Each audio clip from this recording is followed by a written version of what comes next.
guys, welcome back to my channel, hashtag Analytics. You know who is with me right now is the Dean of the First Asia Institute of Technology and Humanities, and no other than she is Dean Alice Lacorte of the College of Computing and Information Technology of Faith Colleges in Tanawan City, Batangas. Okay, you know, you heard BakwitFinder. So the BakwitFinder, the responsible of that BakwitFinder is Madam Alice Lacorte of Faith. They are featured in CNN and GMA News TV. So ma'am, can you please give us the background about this BakwitFinder? Okay, the BakwitFinder app is an app which is able to actually search for the names of an individual evacuees, and of course to search for the profile of an evacuation center. So how do you gather the data? So the BakwitFinder app started when TAAL volcano erupted, and our president would like to know the status of the employees and students who were affected by the TAAL eruption. So when we had our meeting during that time, so he assigned some of the administrator to actually work on finding and databasing the information about those affected employees and students. So when we were assigned, I'm one of the assigned person to do the databasing. Our first task is to go to the different evacuation centers that most likely our employees and students will probably in that particular evacuation center. So who are the group who developed this BakwitFinder? Of course, the BakwitFinder app was developed by the faculty members of the College of Computing and Information Technology. How long you developed this application? Around 5 days. Oh, 5 days. So we need to actually implement already the app so that people can actually use the app during that particular So time. the initiative started from your president, okay, Yes, to create the application Yes, to gather the data about the affected okay. employees and students that we have. Okay. And then when he actually told us about it, the team, faculty members of Only the college, faculty members, there are also students who are involved in the development, but we assign them to the various tasks which is basically needed to fast track the development of the BakwitFinder app. We presented the app in the City Government Office of Tanawan. So we tapped the DSWD office of City of Tanawan and then present the idea to them so that we will be able to get also information so that we can update the BakwitFinder app positive naman every response. day. Yes, Positive naman response. yes. So, yung nag-start kayong mag-present ng application, so they really like the idea. Okay, They really like the idea. But the only problem that we had is once we get all the data from the different evacuation centers that we have, most of the information are manually written on sheets of paper. So aside from the developers that we also have group of volunteered students and faculty members who will do the encoding of all the information that we gathered from the different evacuation centers in the Batangas province. Aside from that, the problem with all the data that we have collected, they don't have a standard format of information written on those sheets of paper. So you do data cleaning? Yes, there are groups of faculty members as well as senior students of CCIT, that's the name of our college, to do the data cleaning every day. Because every day the numbers, the statistics in the evacuation centers are they're actually being updated.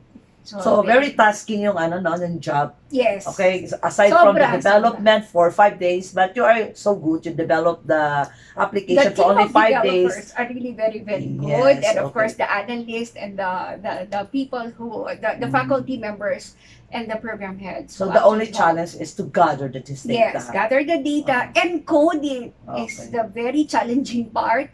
Cleaning the data is quite easier because it has already been encoded. And the last one is, of course, daily uploading Mm. of the data that we gathered from the Batangas Provincial Office. Paano kayo na-discover ng CNN? Yung initiative nyo dito sa pag-develop Okay. When they heard about the BakwitFinder app, Okay. and we actually posted the BakwitFinder app in Facebook, we were tapped by humanitarian groups. So, Oh, okay. kinonect kami sa group chat, ini-add kami sa group chat, and these are groups who are actually working in the government and some in media also. And then they told us, may ganito ba siyang feature? Okay. Meron ba siyang yung Nag-check evacuation muna center? sila, Oo, okay. ganon. And then they became interested on database consolidation as well. So from there, I think there's somebody in the group who knows about CNN. Okay. That's the time that they emailed one of the faculty members that we have. They want to know more about BakwitFinder. That's the time that CNN went to fake. Buti hindi kayo nahirapan mag-gather ng data. We have this data privacy app. Yes. Mahirap talaga, no? Kaya lang, because yung during disasters, parang the priority is not secondarily na yung data privacy. Security. So, yes. But after 5 days, after we have developed the system, we actually tap the National Privacy Commission as well to get advice on how to proceed with all the data that we have. For legality. Yes. For legality. So we have some compliance as well that we have to do with the National Privacy Commission. There were times that we have to actually down the link ng BakwitFinder app. So parang i-delete namin siya na hindi mo na ma-access because of some issues and concerns on data privacy act. So you stop Kailangan for a while. i-stop it or i-down mo na But you have namin next ang plan access. after this? Yes. We have future plans for BakwitFinder app. There are a lot of LGUs and organizations who's looking for a particular feature where the donations can be monitored and tracked. And then we want also to do the registration of all the residents of the barangay. And then the other one is to do the registration of each evacuation center in the whole province. This is a very good initiative of Faith, having this application. So, ma'am, since we are in this field, information technology, it's our responsibility or to give, contribution to the community, right? Yes. Can you please encourage other educators to do the same, like this BakwitFinder? Ang maganda sa BakwitFinder, naging malaking tulong siya sa community. At yung naisip mo na IT solutions will really, the IT solution na naisip mo will really provide talaga benefits dun sa community. Direct yung There are benefits. some programs or ideas that we have in mind, pero minsan hindi natin kaagad na utilize yung idea. Pag na-develop mo, hindi naman siya na-utilize. But this one, I think, BakwitFinder talaga, the idea exists because there is an incident, a need for that particular app. So, maswerte din kami on our part that we were able to do it in a faster manner so that a lot of people will benefit from the BakwitFinder app. So very strategic yung natin, yung response. So I encourage students to really do or solve problems talaga of the community. Real problems. Real problems talaga. So that the community will really benefit. Appreciate, benefit. Hindi kailangan na sobrang highfalutin ang idea mo, pero hindi naman siya magamit ng certain group of so people. So usefulness ang number one. Correct. Utilization is very important. That's the problem, diba? We have a lot of projects, but we are lacking of utilization. So yun yung mga learnings namin. Na talagang very, very important that you're doing solutions because you address the real problem. You address the need of a certain group of people. Okay, so I think that's all for this BakwitFinder, the BakwitFinder girl. Girl.